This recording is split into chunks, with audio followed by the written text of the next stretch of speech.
Hello friends, welcome to civil stood. இந்த வீடியோவில் நம்ம பாலிட்டியோடைய ப்ரீவியஸ் இயர் கொஸ்டின் சீரிஸோட ரெண்டாவது பார்ட் தான் பார்க்க போகிறோம். ஸோ நம்ம வந்து 2021, 22, 23 இந்த வருஷங்களில் டிஎன்பிசியில் வெவ்வேறு எக்ஸாம்ஸில் பாலிட்டியில் இந்தியாவுடைய அரசியலமைப்பில் என்னென்ன கேள்விகள் கேட்டிருக்காங்க அப்படிங்கிறதான் டிஸ்கஸ் பண்ணிட்டு இருக்கோம். ஸோ அது ஃபர்ஸ்ட் பார்ட்டில் கேள்வி 1லேருந்து 25 வரை டிஸ்கஸ் பண்ணிட்டோம். ஸோ இப்போ செகண்ட் பார்ட்டில் 26லேருந்து 50 வரை டிஸ்கஸ் பண்ண போகிறோம். ஓகேங்களா? ஸோ ஃபர்ஸ்ட் பார்ட் வந்து ஒரு மணி நேரம் நம்ம டிஸ்கஸ் பண்ணியிருக்கோம். அதை இங்கே பார்க்கல அப்படின்னா டிஸ்கிரிப்ஷனில் லிங்க் கொடுக்குறேன். அதை பார்த்துட்டு அதுக்கப்புறமா நீங்க இதை பாருங்க, இல்லைன்னா இதை பார்த்துட்டு கூட அதை பாருங்க, ஒன்றும் பிரச்சனை இல்லை. ஓகேவா? ஸோ இன்னைக்கான ஃபர்ஸ்ட் கொஸ்டின் பாருங்க.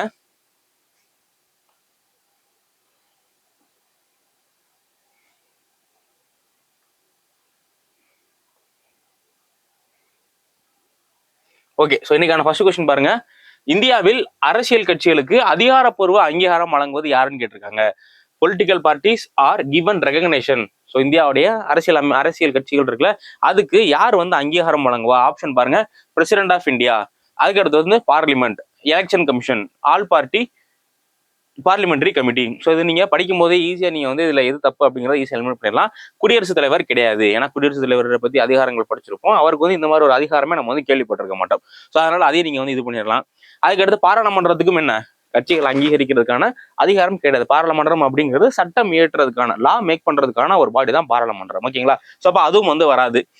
அடுத்து நமக்கு ஆன்சர் எதுதான் அப்படின்னு பாத்தீங்கன்னா தேர்தல் ஆணையம். ஸோ தேர்தல் ஆணையம் பத்தி ஆர்டிகிள் 324 சொல்லியிருக்காங்க. ஸோ அதுல தேர்தல் ஆணையத்துக்கு என்னென்ன பவர் இருக்கு, என்னென்ன விஷயங்கள்லாம் பண்ணும் அப்படிங்கறத சொல்லியிருக்காங்க.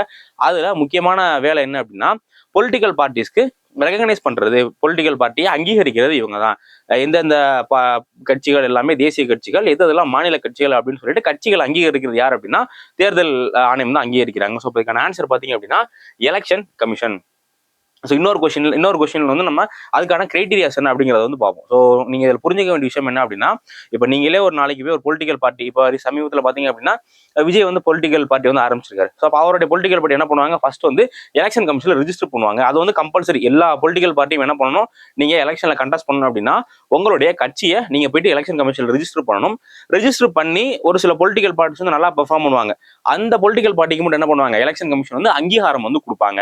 சில கட்சிகளுக்கு வந்து தேசிய கட்சி அப்படின்னு சொல்லிட்டு, சில கட்சிகளுக்கு வந்து மாநில கட்சின்னு சொல்லிட்டு அங்கீகாரம் வந்து கொடுப்பாங்க. ஸோ அப்படி அங்கீகாரம் கொடுக்கறது யாரு?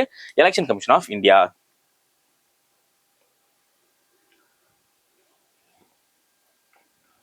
ஸோ அடுத்த கேள்வி பாருங்க. How many members are being nominated by president of India to Rajya Sabha. So மாநிலங்களவையில் ஜனாதிபதி எத்தனை உறுப்பினர்களை நியமனம் செய்வார் அப்படிங்கிற மாதிரி கேட்டிருக்காங்க. ஸோ இதுக்கான ஆன்சர் பார்த்தீங்க அப்படின்னா டைரக்ட் ஃபேக்சுவல் கொஸ்டின் 12. ஸோ மாநிலங்களவையை பொறுத்தவரை பிரசிடென்ட் என்ன பண்ணலாம் அப்படின்னா 12 நபர்களை, அவர் வந்து ஆர்ட், கல்ச்சர், ஸ்போர்ட்ஸ் இந்த மாதிரியான விஷயங்கள்ல கொஞ்சம் பிரபலமானவராக இருந்தாரு, ஒரு அறிவுள்ளவர் இருந்தார் அப்படிங்கிற பட்சத்துல அவரை தேர்தலில் நின்று ஜெயிக்காமையே பிரதமர் என்ன பண்ணலாம், அந்த 12 நபர்களை ராஜ்யசபாவுக்கு வந்து அனுப்பலாம். ஓகேங்களா? ராஜ்யசபாவுக்கு வந்து பரிந்துரை வந்து பண்ணலாம். அது எத்தனை பேரை பண்ணுவாரு? 12 பேர். இதுல நீங்க இன்னொரு முக்கியமான தெரிஞ்சுக்க வேண்டிய விஷயம் என்ன அப்படின்னா, இதுக்கு முன்னாடி லோக்சபால ஒரு 2 ஆங்கிலோ இந்தியர்கள், ஆங்கிலோ இந்தியர்கள் இருக்காங்கல்ல, அவங்கள வந்து நாமினேட் பண்ணலாம் அப்படிங்கிற மாதிரியான ஒரு விஷயம் இருந்துச்சு. ஆனா அது இப்ப நடைமுறையில இல்லை. எதனால அப்படின்னா ஆங்கிலோ இந்தியர்களுக்கு போதிய பிரதிநிதித்துவம் இருக்கு அப்படிங்கிறதுனால இதை வந்து இந்த ரிசர்வேஷன் வந்து இந்த நாமினேஷன் என்ன பண்ணிட்டாங்க, இப்போதைக்கு கேன்சல் பண்ணிட்டாங்க.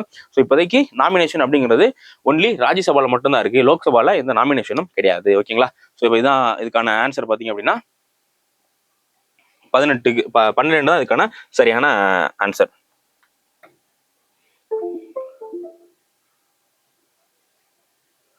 ஸோ அதுக்கடுத்து கேள்வி பாருங்க. சமய சார்பற்ற என்ற வார்த்தை 42வது அரசியலமைப்பு திருத்த சட்டத்தின் மூலம் முகவுரையில் சேர்க்கப்பட்ட ஆண்டு என்னன்னு கேட்டிருக்காங்க. நம்ம எல்லாத்துக்குமே தெரியும் 42வது சட்ட திருத்தம், 42nd கான்ஸ்டிடியூஷன் அமெண்ட்மென்ட் ஆக்ட்ல என்ன பண்ணாங்க, இந்தியாவுடைய பிரியாம்பிள் முகவரியில திருத்தம் கொண்டு வந்து ஒரு 3 வார்த்தைகள் வந்து சேர்த்தாங்களா. அதுல ஒரு முக்கியமான வார்த்தை தான் என்ன, செகுலாரிசம், மதச்சார்பற்ற அப்படிங்கிற வார்த்தையை வந்து சேர்த்தாங்க. இது இல்லாம இன்னும் 2 வார்த்தை என்ன சேர்த்திருக்காங்க அப்படின்னா இன்டெகிரிட்டி, ஒற்றுமை, இன்டெகிரிட்டி அப்படிங்கிறதும், அடுத்து சோசியலிசம், சோசியலிச கொள்கை. இது ரெண்டும் என்ன பண்ணாங்க அப்படின்னா 42வது சட்ட திருத்தத்துல கொண்டு வந்தாங்க. ஸோ 42வது சட்ட திருத்தம் எந்த ஆண்டு கொண்டு வந்தாங்க அப்படிங்கிறது வந்து கேட்டிருக்காங்க. ஸோ இதில் என்ன பண்ணிருக்காங்க அப்படின்னா 2 கேள்வியை கிளப் பண்ணி கேட்டிருக்காங்க. பிரியாம்பிள் சம்பந்தமான கேள்வியும், அதுக்கடுத்து செகுலரிசம் மதசார்பற்ற அப்படிங்கிற கேள்வியும் கிளப் பண்ணி வந்து கேட்டிருக்காங்க. ஸோ இது எப்போ அப்படின்னா 1976 தான் இந்த 42வது சட்ட திருத்தம் வந்து கொண்டு வந்தாங்க. இந்த 42வது சட்ட திருத்தத்தை பொறுத்தவரை நம்மளுடைய அரசியலமைப்புகள் நிறைய பார்ட்ஸ் வந்து இதுல திருத்தம் வந்து பண்ணியிருப்பாங்க. ஃபண்டமெண்டல் ரைட்ஸ்ல பண்ணியிருப்பாங்க, பிரியாம்பிள்ல பண்ணியிருப்பாங்க, அதுக்கப்புறமா டிபிஎஸ்பியில் பண்ணியிருப்பாங்க. இந்த மாதிரி நிறைய பார்ட்ஸ்ல வந்து திருத்தம் வந்து பண்ணியிருப்பாங்க. ஸோ அதனால இந்த 42வது சட்ட திருத்தத்தை என்னன்னு சொல்லுவாங்க அப்படின்னா மினி கான்ஸ்டிடியூஷன் அப்படிங்கிற மாதிரி வந்து சொல்லுவாங்க. ஓகேவா? ஸோ நீங்க தெரிஞ்சுக்க வேண்டிய விஷயம், இந்தியாவுடைய பிரியாம்பிள், இந்திய அரசியலமைப்புடைய முகவுரை இருக்குல்ல, முகவுரையை இதுவரை ஒரே ஒரு தடவை மட்டும்தான் மாற்றம் வந்து பண்ணியிருக்காங்க. அதுல அது எப்ப அப்படின்னா 42வது சட்ட திருத்தம் மூலியமா 1976. ஸோ அதுல புதுசா 3 வார்த்தைகளை வந்து சேர்த்திருக்காங்க. செகுலரிசம் அப்படிங்கிற வார்த்தை, இன்டெகிரிட்டி அப்படிங்கிற வார்த்தை, சோசியலிசம் அப்படிங்கிற வார்த்தையை வந்து சேர்த்திருக்காங்க. ஓகேவா?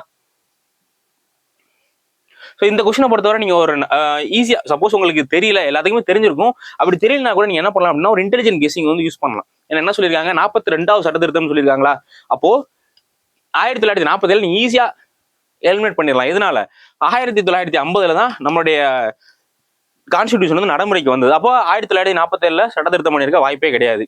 அதே மாதிரி இந்த 50, 56, ஏன்னா 50 தான் கான்ஸ்டிடியூஷன் வந்து நடைமுறைக்கு வருது. ஸோ அப்ப இப்போ என்ன எடுத்தோடனே 42வது போயிருக்க மாட்டாங்களா, 1, 2, 3 அப்படி படிப்படியாக தானே வருவாங்க. ஸோ அதனால இதுவும் வாய்ப்பு கிடையாது. ஸோ இதே நீங்க வந்து எலிமினேட் பண்ணிடலாம் ஈஸியா. ஓகேங்களா? ஸோ அதனால நமக்கு ஆன்சர் என்ன அப்படின்னா 1976. இந்த மாதிரி தான். உங்களுக்கு சப்போஸ் ஏதாச்சும் கேள்விக்கு ஆன்சர் தெரியலன்னா நீங்க ஆப்ஷனை எதெல்லாம் வராது அப்படிங்கிறத எலிமினேட் பண்ணீங்க அப்படின்னா ஈஸியா வந்து நம்ம ஆன்சர் கண்டுபிடிச்சிடலாம். ஓகேவா?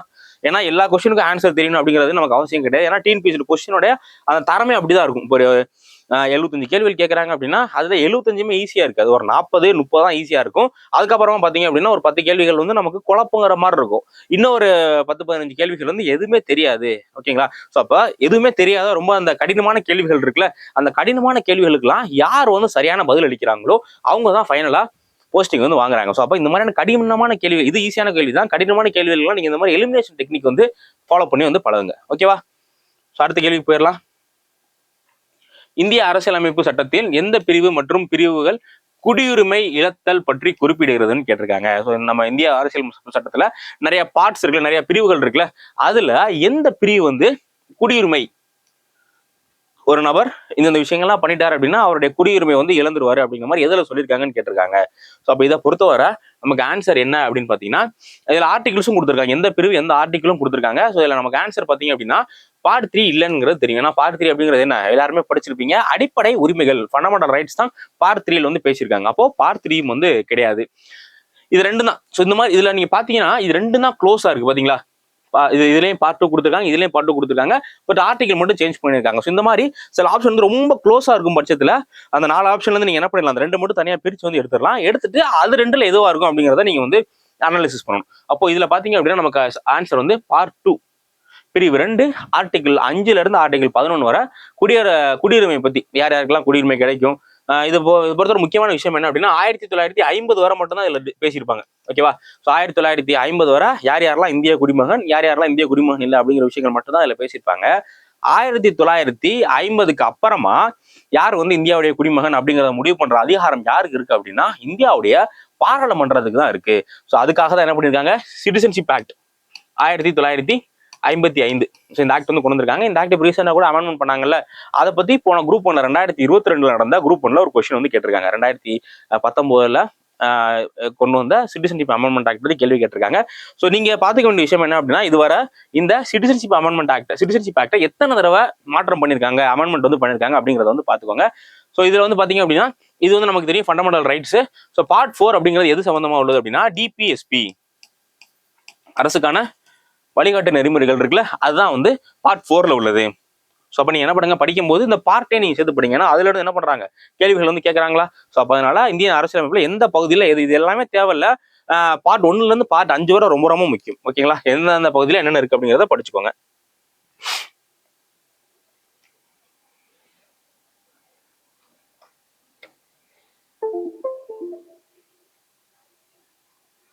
அடுத்து ஒரு 4 ஸ்டேட்மெண்ட் கொடுத்துருக்காங்க.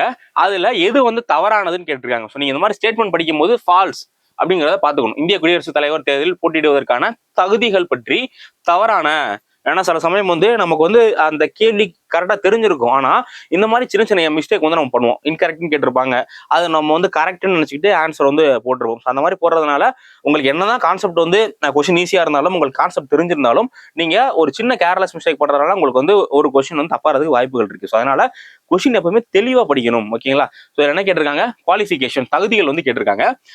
இந்திய குடியரசுத் தலைவருக்கு என்னென்ன தகுதிகள் அப்படிங்கிறத நம்மளுடைய ஆர்டிகிள், கான்ஸ்டிடியூஷன்ல ஆர்டிகிள் 58, ஸோ ஆர்டிகிள் 58 வந்து டிஸ்கஸ் பண்ணியிருக்காங்க. ஓகேவா? ஸோ அதில் என்னென்ன சொல்லியிருக்காங்க அப்படின்னு பார்த்தீங்கன்னா, you should be citizen of India. இது வந்து கரெக்ட் தான். முதல்ல என்ன, அவர் வந்து இந்தியாவுடைய குடிமகனா இருக்கணும். இந்தியாவில் எந்த பதவிக்கு நீங்க போகணும் அப்படின்னாலும் முதல் கண்டிஷன் என்ன அப்படின்னா, நீங்க இந்தியாவுடைய குடிமகனா இருக்கணும். அப்போ இது வந்து கரெக்டானது. ஸோ செகண்ட் பாருங்க, he must have completed the age of 40 கொடுத்துருக்காங்க. ஸோ இது வந்து தவறு. ஓகேவா? ஸோ அப்போ எத்தனை வயசு தேவை, 35 வயசு பூர்த்தியாக இருந்தால் போதும். மேக்ஸிமம் எவ்வளவு வேணாலும் இருக்கலாம், ஆனா மினிமம் வந்து அவர் 35 வயசு வந்து பூர்த்தி ஆயிருந்தார் அப்படின்னா அவர் என்ன பண்ணிக்கலாம், எலெக்ஷன் வந்து பார்ட்டிசிபேட் பண்ணிக்கலாம். அப்போ இது வந்து தவறானது.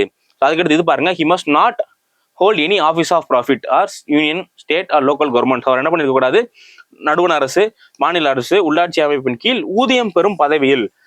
ஓகேவா? ஸோ இப்போ நீங்கள் பிரசிடென்ட் எலெக்ஷன் கண்டக்ட் பண்ண போறீங்க அப்படின்னா நீங்கள் சென்ட்ரல் கவர்மெண்ட்லயோ இல்லை ஸ்டேட் கவர்மெண்ட்லயோ இல்லை லோக்கல் பாடியிலையோ எந்த பதவியிலையும் இருக்கக்கூடாது. ஓகேங்களா? ஸோ அப்படி இருந்துச்சுன்னா நீங்கள் வந்து கண்டக்ட் பண்ண முடியாது. இது வந்து குவாலிஃபிகேஷன் தான். அதுக்கடுத்து முக்கியமான இன்னொரு என்ன விஷயம் என்ன அப்படின்னா, நீங்க இப்போ லோக்சபா எலெக்ஷன்ல போட்டி போடுறதுக்கு சில விதிமுறைகள், சில குவாலிஃபிகேஷன் இருக்கு. அதையும் நீங்க வந்து ஃபுல்ஃபில் பண்ணிருக்கணும். இந்த விஷயங்கள்லாம் பண்ணியிருந்தா மட்டும்தான் ஃபர்ஸ்ட் வந்து இந்தியாவுடைய சிட்டிசனு, அதுக்கடுத்து 35 வயசு, அதுக்கடுத்து ஆஃபீஸ் ஆஃப் ப்ராஃபிட், ஊதியம் பெறும் எந்த பதவியும் வந்து நீங்க வச்சிருக்க கூடாது. அதுக்கடுத்து நீங்க வந்து லோக்சபாக்கு என்னென்ன தகுதியோ, லோக்சபா எலெக்ஷன்ல போட்டி போடுறதுக்கு என்னென்ன தகுதியோ அது எல்லாமே நீங்க வந்து ஃபுல்ஃபில் பண்ணிருக்கணும். ஸோ இதுக்கு இதை பத்தின ஆர்டிகிள் 52.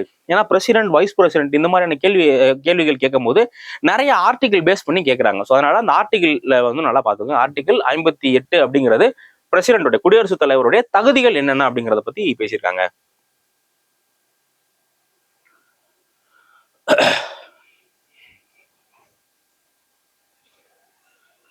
அதுக்கடுத்து எவ்வகையான உறவு மத்திய மாநில அரசுகளுக்கு இடையே இல்லைன்னு கேட்டிருக்காங்க. மத்திய மாநில அரசுகளுடைய உறவை பத்தி நம்முடைய கான்ஸ்டிடியூஷன்ல வந்து பார்ட் 12 கீழே டிஸ்கஸ் பண்றாங்க. ஓகேங்களா? அதான் மொத்தம் ஒரு 3 பிரிவுகளா பிரிச்சிருக்காங்க.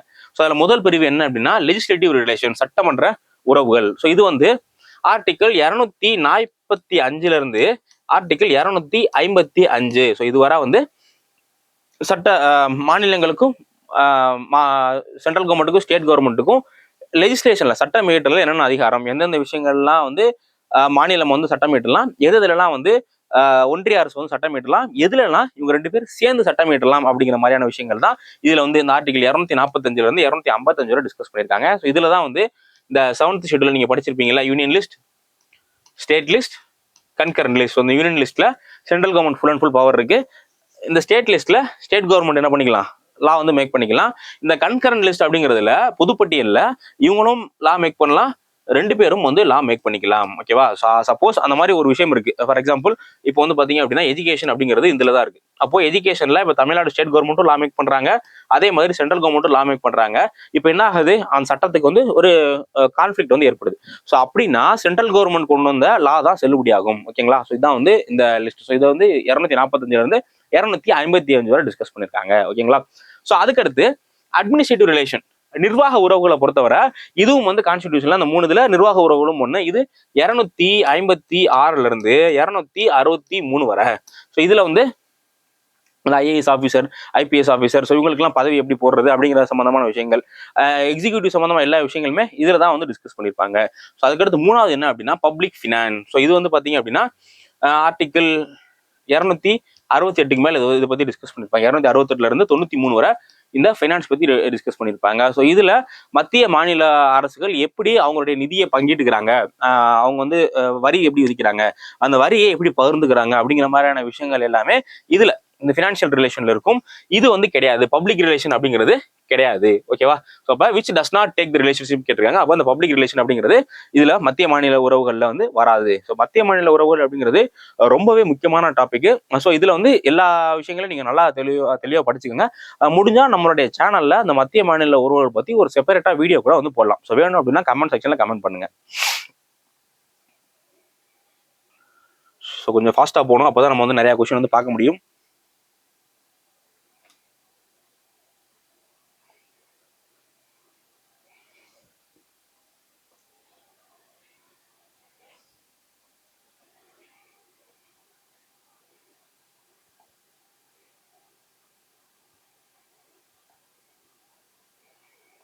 ஸோ அடுத்த கேள்வி பாருங்க, டாக்டர் சச்சிதானந்த சின்ஹா அவரை பத்தி ஒரு கேள்வி கேட்டிருக்காங்க.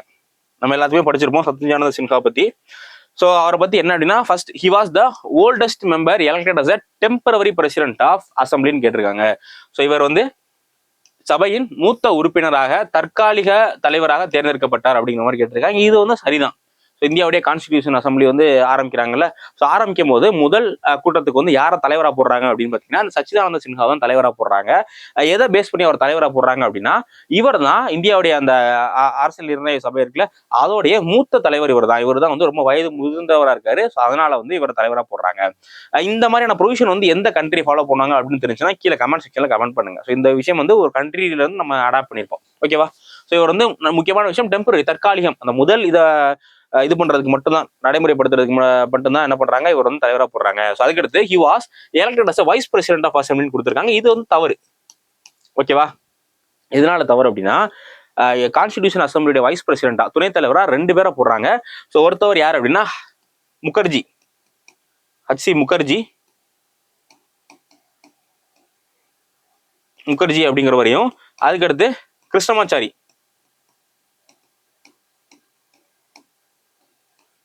இவங்க 2 பேர் என்ன பண்றாங்க, 2 பேர் வைஸ் பிரசிடென்ட் பொறுத்தவரை 2 பேரை வைஸ் பிரசிடென்டா போடுறாங்க.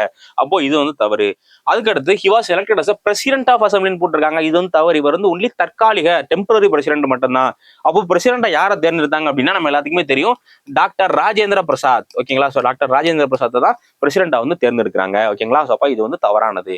அதே மாதிரி இந்த கான்ஸ்டிடியூஷன் அசம்பிளியை பொறுத்தவரை ரிப்பீட்டடா கேட்கிற இன்னொரு விஷயம் என்ன அப்படின்னா, யாரு கான்ஸ்டிடியூஷன் அசம்பிளி அட்வைசர் யாரு அப்படிங்கிற மாதிரி கேட்பாங்க. ஸோ அது வந்து டாக்டர் BN ராவ் அவர் அப்படிங்கிறவர் தான் என்ன இதோடைய அட்வைசரா இருந்தாரு. ஓகேவா?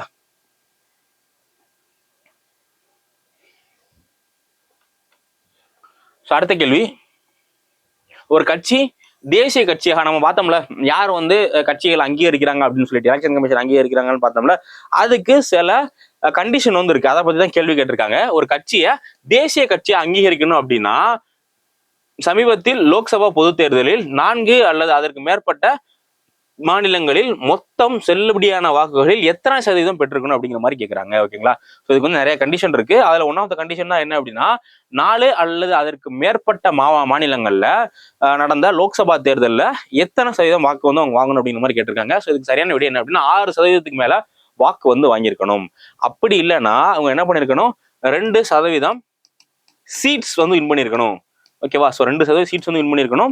அதுக்கடுத்து பார்த்தீங்க அப்படின்னா இவங்க வந்து 4 ஸ்டேட்ஸ்ல 4 மாநிலங்கள்ல தேசிய ஸ்டேட் பார்ட்டிஸா, அதாவது மாநில கட்சியை அங்கீகரிச்சிருக்கணும். இந்த மாதிரி அங்கீகரிச்சிருந்தாங்க அப்படின்னா அவங்க என்ன பண்ணுவாங்க, நேஷனல் பார்ட்டியா எலெக்ஷன் கமிஷன் வந்து இது பண்ணுவாங்க. ஓகேங்களா? ஸோ இப்போ ரீசெண்டாக பார்த்தீங்க அப்படின்னா ஏப்ரல் மாதம் 2023 ஏப்ரல் மாதம் வந்து AAP ஆம் ஆத்மி பார்ட்டி இருக்குல்ல, ஆம் ஆத்மி கட்சியை 6வது 6th நேஷனல் பார்ட்டி, ஸோ 6வது அங்கீகரிக்கப்பட்ட தேசிய கட்சியா அங்கீகரிச்சிருந்தாங்க. ஸோ இது வந்து குரூப் 4 பொறுத்தவரை ரொம்ப ஒரு முக்கியமான கரண்ட் அஃபேர்ஸ்.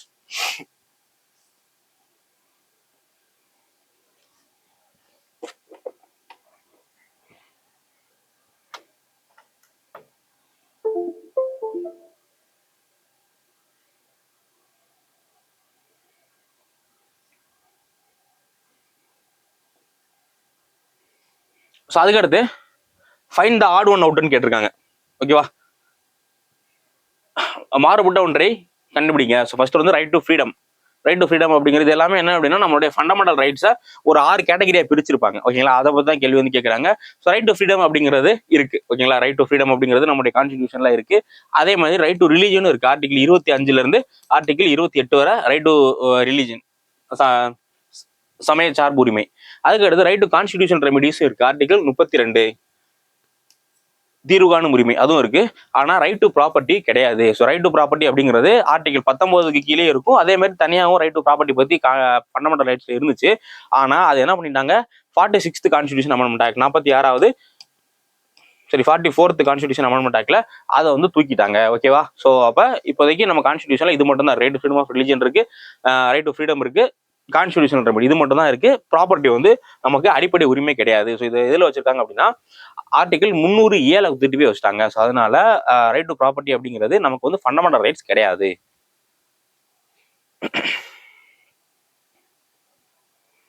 ஸோ அடுத்து பாருங்க, how can fundamental rights be suspended? அடிப்படை உரிமைகள் எப்போது நிறுத்தி வைக்க முடியும் அப்படிங்கிற மாதிரி வந்து கேட்டிருக்காங்க. ஸோ இது என்ன அப்படின்னா, first if supreme court so desire, இது வந்து தவறானது. உச்சநீதிமன்றம் விரும்பினால் அடிப்படை உரிமைகளை வந்து நிறுத்தி வைக்கணும் அப்படிங்கிற மாதிரி கொடுத்துருக்காங்க. இது வந்து தவறு. ஏன்னா உச்சநீதிமன்றத்துக்கு அடிப்படை உரிமைகளை நிறுத்தி வைக்கிறதுக்கான அதிகாரம் வந்து கிடையாது. ஓகேங்களா? சுப்ரீம் கோர்ட்டை பொறுத்தவரை அடிப்படை உரிமையை நிலைநாட்டுறதுக்கு தான் அவங்க வந்து ஆக்ஷன் எடுப்பாங்களே தவிர அடிப்படை உரிமைகளை நிறுத்தி வைக்கிறதுக்கு சுப்ரீம் கோர்ட் வந்து எந்த ஆக்ஷனுமே எடுக்க மாட்டாங்க. சரியா? ஸோ அப்ப இது வந்து தவறு. If prime minister can order, இது வந்து தவறு. பிரைம் மினிஸ்டருக்கும் அந்த மாதிரி எந்த அதிகாரமுமே கிடையாது. ஸோ அதுக்கடுத்து if president order it during national emergency. So இதுதான் சரியான பதில். அடிப்படை உரிமைகள் வந்து எப்ப செல்லுபடி ஆகாது? நமக்கு நேஷனல் எமர்ஜென்சி இருக்குல்ல, தேசிய அவசர நிலை. ஸோ தேசிய அவசர நிலை நடைமுறையில் இருக்கும்போது அடிப்படை உரிமைகள் வந்து செயல்படாது. ஓகேவா? ஸோ இது வந்து ரொம்ப முக்கியமான விஷயம். நீங்க பாத்துக்க வேண்டியது என்ன அப்படின்னா, ஆர்டிகல் 358, ஆர்டிகல் 359, இது ரெண்டுக்குமான வேறுபாடுகள் என்ன அப்படிங்கறது வந்து நீங்க பாத்துக்கோங்க. நம்ம முடிஞ்ச ஒரு கிளாஸ்ல தனியா கூட எக்ஸ்பிளைன் பண்ணலாம்.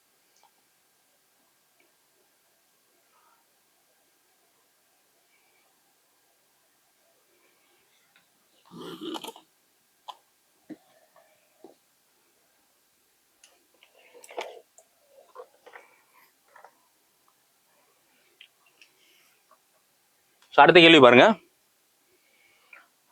ராஜமன்னார் குழு பத்தி கேட்டிருக்காங்க. ஸோ ஃபர்ஸ்ட் வந்து Rajamannar commission on central state relation was established by Tamil Nadu on 1983. So Tamil Nadu அரசு 1983 ராஜமன்னார் தலைமையிலான மத்திய மாநில உறவுகளை ஆய்வு செய்யும் குழு அமைத்தது. இந்த ஸ்டேட்மெண்ட் பாத்தீங்க அப்படின்னா பார்சியலா கரெக்ட். இதுல வந்து பாதி கரெக்ட், பாதி வந்து தப்பு. ஸோ இந்த மாதிரி தான் என்ன பண்ணுவாங்கன்னா, ஒரு சின்ன டேட்டாவை மாத்தி கொடுத்துட்டு தப்பான ஆன்சர் வந்து டிஎன்பிசியில் செட் பண்ணுவாங்க. ஸோ அதனால நீங்க எப்பவுமே படிக்கும்போது இந்த மாதிரி டேட்டா ஃபேக்ட்ஸ் எல்லாம் வந்துச்சுன்னா அப்படியே கண்ணை மூடிட்டு நீங்க வந்து மக்கப் பண்ணி வச்சுக்கணும். ஸோ இதுல எது தப்பு அப்படின்னா, ஃபர்ஸ்ட் வந்து கரெக்டா ராஜமன்னார் குழு தமிழ்நாடு கவர்மெண்ட் தான் வந்து வச்சாங்க. எதுக்காக வச்சாங்க அப்படின்னா, மத்திய மாநில உறவுகளை, அரசுக்கு இடையிலான உறவுகளை ஆராயறதுக்காக வந்து வச்சாங்க. இது 1983 சொல்லியிருக்காங்க. இதுதான் வந்து தவறு. 1969 கருணாநிதி அவர்கள் மந்திரி அமைச்சர் முதலமைச்சர் இருந்தப்போ கொண்டு வந்ததான் இது. அப்ப ஃபர்ஸ்ட் ஸ்டேட்மெண்ட் நமக்கு வந்து தவறு. அதுக்கடுத்து 7th schedule of the constitution contains 3 lists relating to distribution of power between central and state.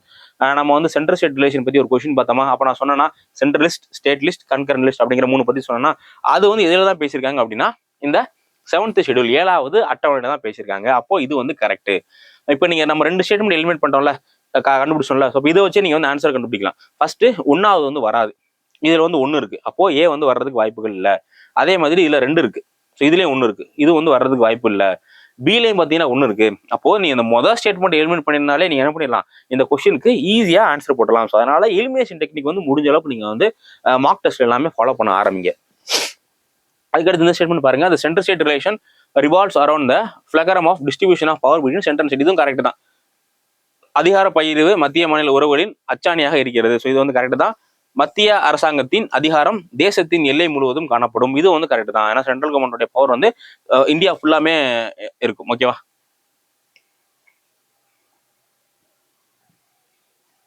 அப்போ அதுக்கான அதுக்கு அடுத்த கேள்வி பாருங்க, ஒரு கூற்று காரணம் சம்பந்தமான கேள்விகள் வந்து கேட்டிருக்காங்க. The legislative assembly is the real centre of power in the state.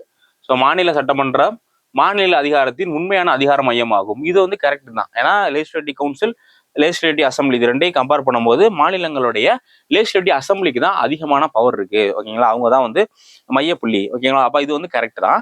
அதுக்கடுத்து பாருங்க, it make the important appointments of the head of the departments சொல்லியிருக்காங்க. இது வந்து தவறானது. ஓகேவா? இது வந்து தவறு இல்லை. ஏன்னா முக்கியமான இதெல்லாமே யார் தான் அப்பாயின்ட் பண்ணுவா? கவர்னர் தான் அப்பாயிண்ட் பண்ணுவாரு. ஓகேங்களா? ஸோ அதனால இது வந்து தவறானது. ஒன்னு மட்டும் கரெக்ட். அப்போ அசர்ஷன் கரெக்ட், ரீசனிங் வந்து தப்பு. எதனால வந்து இது வந்து மாநில சட்டமன்றம் வந்து மாநில அதிகாரத்தின் உண்மையான அதிகாரம் ஏன்னா எல்லா ஸ்டேட்லயுமே லெஜிஸ்லேட்டிவ் அசம்பிளி இருக்கும். ஆனா இந்தியாவில ஒரு 6 மாநிலங்கள்ல மட்டும்தான் சட்ட மேலவை வந்து இருக்கு. ஸோ அதனால உண்மையான அதிகார மையம் இது லெஜிஸ்லேட்டிவ் அசம்பிளி. ஓகேவா?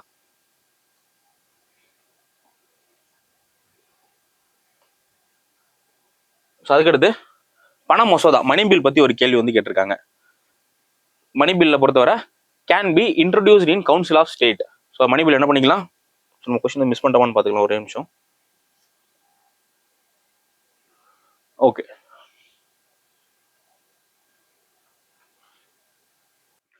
ஸோ நெக்ஸ்ட் இந்த கொஸ்டின் பாருங்க, a dispute between 2 states of India came to Supreme Court underன்னு கேட்டிருக்காங்க. ஸோ கீழ்கண்ட எந்த அதிகார வரம்பின் மூலம் இரு மாநிலங்களுக்கு இடையான பிரச்சனைகளை உச்சநீதிமன்றம் தீர்க்க வழி செய்கிறது அப்படிங்கிற மாதிரி வந்து கேட்டிருக்காங்க. ஸோ உச்சநீதிமன்றத்தோடைய அந்த அதிகாரத்தை சில கேட்டகரியா பிரிச்சிருப்பாங்க. அதுல ஒவ்வொரு விதத்துக்கு அவங்க ஒவ்வொரு அதிகாரத்தை பயன்படுத்துவாங்க. ஓகேங்களா? ஸோ இதுல என்ன கேட்டிருக்காங்க அப்படின்னா, இந்த கொடுத்திருக்க இதுல எது வந்து ரெண்டு மாநிலங்களுக்கு இடையே ஒரு பிரச்சனை வருது அப்படின்னா அதை சால்வ் பண்றதுக்கு சுப்ரீம் கோர்ட் எந்த அதிகாரத்தை பயன்படுத்துவாங்க அப்படிங்கிற மாதிரி வந்து கேட்டிருக்காங்க. ஸோ அது என்ன அப்படின்னா ஒரிஜினல் ஜூரிஸ்டிக்ஷன். ஸோ அது வந்து முதன்மை அதிகார வரம்பு. ஏன்னா இப்போ ரெண்டு மாநிலங்களுக்கு இடையில ஒரு இஷ்யூ வந்துருச்சு அப்படின்னா அதுக்கு டேரக்டா எங்க தான் போக முடியும், சுப்ரீம் கோர்ட்டுக்கு தான் போக முடியும். ஹை கோர்ட்டுக்கும் எங்கேயும் போக தேவையில்ல, டேரக்டாவே சுப்ரீம் கோர்ட்டுக்கு வந்து போய்க்கலாம்.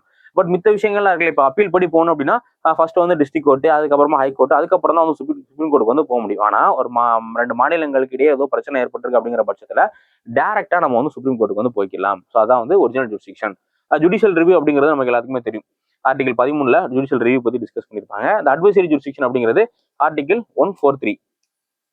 பிரசிடென்ட் என்ன பண்ணலாம், அவருக்கு ஏதாச்சும் லா சம்பந்தமா சட்டம் சம்பந்தமா டவுட் இருக்கு அப்படின்னா அதை பிரசிடென்ட்டுக்கு வந்து சுப்ரீம் கோர்ட் கிட்ட வந்து கேட்பாரு. ஸோ அதான் வந்து இந்த அட்வைசரி ஜூரிஸ்டிக்ஷன். ஸோ அதுக்கடுத்து பண மசோதா. ஸோ பண மசோதா அப்படிங்கிறது நம்மளுடைய ஆர்டிக்கிள்ல 110க்கு கீழே வந்து பண மசோதா என்ன அப்படிங்கிறத சொல்லியிருக்காங்க. அதே மாதிரி ஆர்டிகிள் 109 பண மசோதாவை எப்படி வந்து நடைமுறைப்படுத்துறது அப்படிங்கிறது ஆர்டிகிள் 109 வந்து சொல்லியிருக்காங்க. ஓகேங்களா? ஸோ இப்போ இந்த பண மசோதா பொறுத்தவரை ஒரு முக்கியமான விஷயம் என்ன அப்படின்னா, இந்த பண மசோதா அப்படிங்கிறது cannot be introduced in council of state. அதாவது ராஜ்யசபா இருக்குல்ல, மாநிலங்களவையில் என்ன பண்ண முடியாது, பண மசோதாவை இயற்ற முடியாது. எங்க மட்டும் தான் இயற்ற முடியும், லோக்சபால மக்களவையில மட்டும்தான் இயற்ற முடியும். அப்போ ஸ்டேட்மெண்ட் 1 வந்து கரெக்ட் தான். ஸ்டேட்மெண்ட் 1 கரெக்ட்னா ABC இதுல ஏதோ தான் ஆன்சரா இருக்கும். ABD C வந்து ஆன்சரா இருக்கிறதுக்கு வாய்ப்பு இல்லை. ஸோ அதுக்கடுத்து need to be certified as such by speaker. ஒரு மசோதா பண மசோதா மணி பில்லா இல்லையா அப்படிங்கிறத யார் தான் முடிவு பண்ணணும் அப்படின்னு பாத்தீங்கன்னா ஸ்பீக்கர், சபாநாயகரால் சான்றளிக்கப்பட வேண்டும். இந்த மசோதா வந்து பண மசோதா அப்படிங்கிறத சபாநாயகர் வந்து சான்றளிப்பார். அப்போ இதுவும் வந்து கரெக்ட் தான். ஓகேவா? ஸோ அப்ப டி வந்து வராது. ஏன்னா ரெண்டாவது ஆப்ஷன் வந்து நம்பர் 2 வந்து டில கிடையாது. அப்போ டி வந்து வராது. ஒன்னு ஏவா இருக்கலாம் இல்ல பிவா இருக்கலாம். அடுத்த ஸ்டேட்மெண்ட் படிங்க. Can be amended by council of state. மாநிலங்களவை திருத்தம் செய்யலான்னு கொடுத்துருக்காங்க. இது வந்து தவறானது. எப்பவுமே ஒரு சாதாரண ஒரு மசோதா அப்படின்னா மக்களவையில இருந்து மாநிலங்களுக்கு அனுப்பும் போது மாநிலங்களவை திருத்தம் பண்ணலாம், திருத்தம் பண்ணி திரும்ப அனுப்பலாம். ஆனா பண மசோதாவை பொறுத்தவரை மாநிலங்களவை திருத்தம் பண்றதுக்கு அவங்களுக்கு வந்து அதிகாரம் வந்து கிடையாது. ஓகேவா? ஸோ அப்ப இது வந்து தவறு. அப்ப 3 வந்து வராது. President has to accept without delay. அதே மாதிரி இது வந்து பிரசிடென்டோடைய அந்த அவருடைய ஒப்புதலுக்காக போகும்போது அவர் உடனடியாக ஒப்புதல் வந்து வழங்க வேண்டும். குடியரசுத் தலைவர் தாமதமின்றி ஒப்புதல் அளிக்க வேண்டும். இதுவும் வந்து கரெக்ட் தான். ஓகேவா? இப்போ அதுக்கான ஆன்சர் என்ன அப்படின்னா 1, 2, 4 அப்படிங்கிறது தான் இதுக்கான சரியான விடை.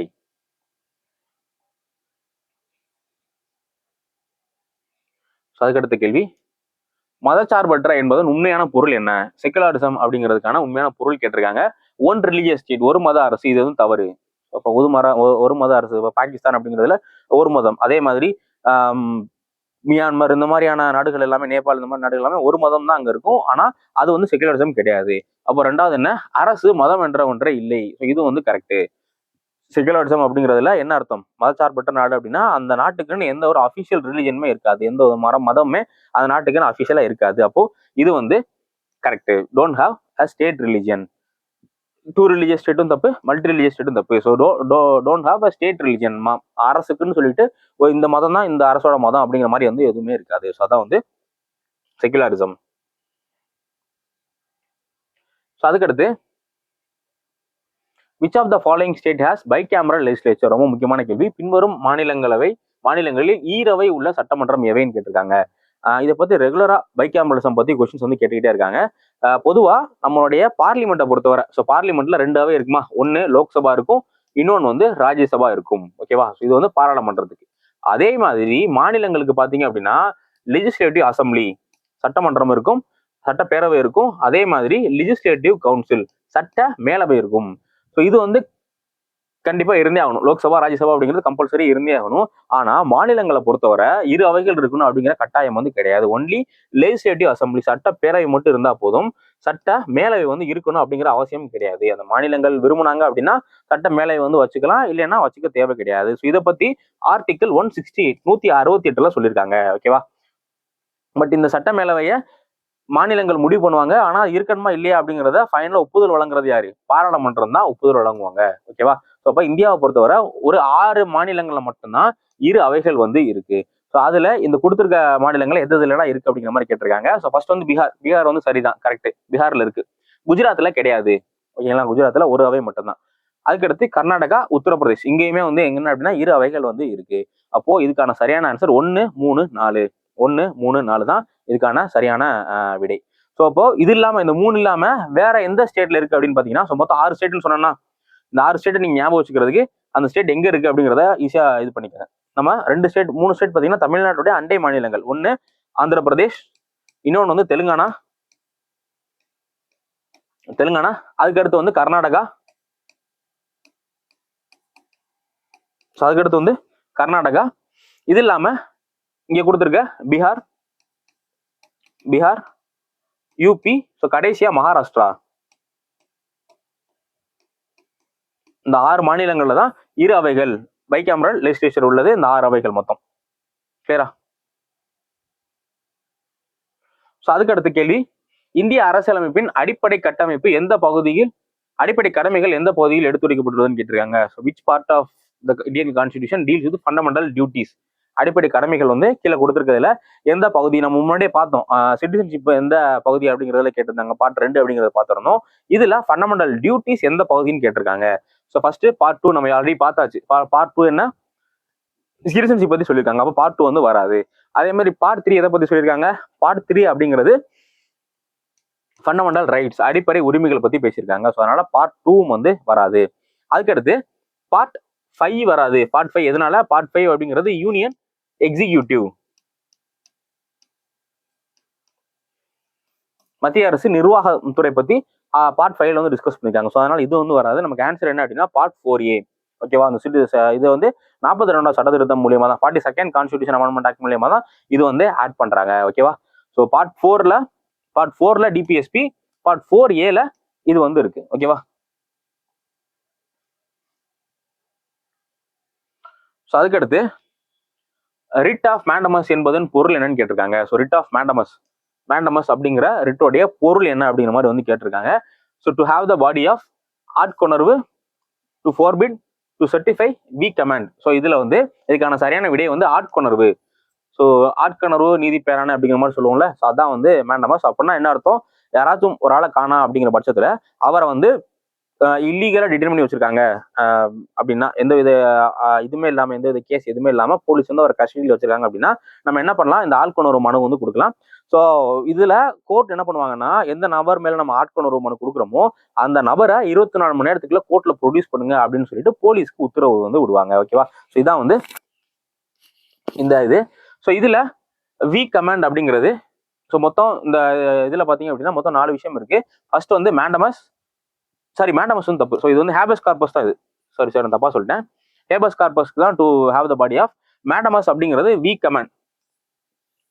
ஸோ வி கமாண்ட் ஆணையிடுதல். ஸோ மேண்டமஸ்ல என்ன பண்ணுவாங்கன்னா, நீங்க ஏதோ ஒரு கவர்மெண்ட் ஆஃபீஸ்க்கு போறீங்க, உங்களுக்கு தேவையானதை என்ன பண்ணல அந்த அரசு அதிகாரி வந்து பண்ணி கொடுக்கல அப்படிங்கிற பட்சத்துல நீங்க கோர்ட்ல போயிட்டு கேஸ் போடலாம். ஸோ அப்போ கோர்ட் என்ன பண்ணுவாங்க அப்படின்னா, வி கமாண்ட், நீங்க வந்து இவருக்கு இந்த வேலையை பண்ணி கொடுங்க அப்படின்னு சொல்லிட்டு சுப்ரீம் கோர்ட்டோ இல்ல ஹைகோர்ட்டோ அந்த பர்டிகுலர் அதிகாரிக்கு வந்து ஆணையிடுவாங்க. ஸோ அதுக்கு பேர் தான் வி கமாண்ட்.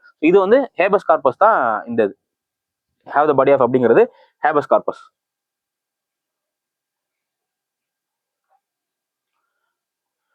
ஸோ அதுக்கடுத்து இந்த constitution of India was finally adopted on. இந்திய அரசியலமைப்பு முழுமையாக ஏற்றுக்கொள்ளப்பட்ட ஆண்டு எதுன்னு கேட்டிருக்காங்க.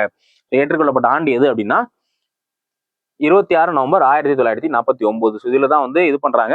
ஆனா இது நடைமுறைக்கு வந்ததான் எப்போ? ஜனவரி 26, 1950 நடைமுறைக்கு வருது. ஆனா ஏற்றுக்கொள்ளப்பட்ட ஆண்டு என்ன அப்படின்னா 26 நவம்பர் 1949 இது வந்து இது பண்றாங்க. ஓகேவா? ஸோ அதுக்கடுத்து from which of the following constitution amendment education was transferred from state list to concurrent list. நம்ம 7th ஷெட்யூல்ல பார்த்தோம்ல, மொத்தம் 3 லிஸ்ட் கொடுத்துறாங்கன்னு சொல்லிட்டு, அதுல 42வது சட்ட திருத்தத்துல என்ன பண்ணாங்க அப்படின்னு பாத்தீங்கன்னா, சில விஷயங்களை ஸ்டேட் லிஸ்ட்ல இருந்து சென்ட்ரல் லிஸ்ட்டுக்கு வந்து ஸ்டேட் லிஸ்ட்ல இருந்து கன்கரண்ட் லிஸ்ட்டுக்கு வந்து கொண்டு போனாங்க. அதுல முக்கியமானது என்ன அப்படின்னா எஜுகேஷன். ஸோ இது இல்லாம ஃபாரஸ்ட், வெயிட்ஸ், வைல்டு லைஃப், இந்த மாதிரியான விஷயங்கள் என்ன பண்ணாங்க, எஜுகேஷன் இல்லாம சில விஷயங்களை ஸ்டேட் லிஸ்ட்ல இருந்து கன்கரண்ட் லிஸ்ட்டுக்கு வந்து கொண்டு போனாங்க. ஓகேவா? ஸோ அதுக்கடுத்து which of the following is responsible for checking genuinity of community certificate? சாதி சான்றிதழ்களின் உண்மைத்தன்மையை சரிபார்த்து தருவதற்கான பின்வருவற்றில் யார் பொறுப்பு அப்படிங்கிற மாதிரி வந்து கேட்டிருக்காங்க. ஸோ இதுக்கு வந்து யார் பொறுப்பு அப்படின்னா district vigilance commissioner. So district vigilance committee, மாவட்ட கண்காணிப்பு குழு தான் இதுக்கான பொறுப்பு.